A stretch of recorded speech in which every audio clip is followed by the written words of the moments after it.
A case that we recently had was the case of Portillo v. Shea.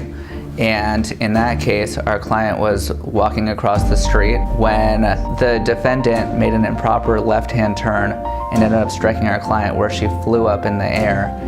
The defendant's angle in this matter was to try and point as much fault on our client as possible, whether it be our client was in the middle of the street at the wrong time or whether they had started running into the street. The defense wasn't really taking us so seriously about how we were going to prepare this case for trial.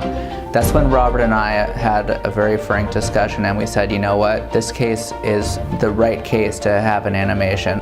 You can start naming off different body parts and talking about how the body parts break or tear, what have you, but when you see it for yourself, then it really has an understanding of how an injury occurs, because that helps show a jury what the true value of the case is.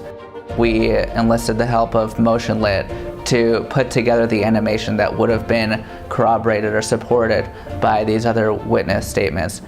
This matter was ultimately able to resolve for $750,000. We believe that that was a good result given the extent of the damages involved. When you leave things up to the jurors' imaginations, they all imagine different things.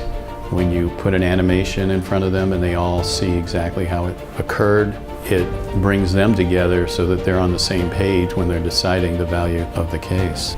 We were recommended to MotionLit by other attorneys that we know through our various organizations. They came highly recommended. MotionLit did an excellent job. When we interviewed them, they were very responsive in getting back to us. They sent us samples of what they did, and we liked their work. It was very high quality. They're professionals, and they're basically really good people, and they understand what we're trying to accomplish, and they do a very good job of trying to put into action what we envision. Hiring MotionLit was probably one of the best things I ever did for my career.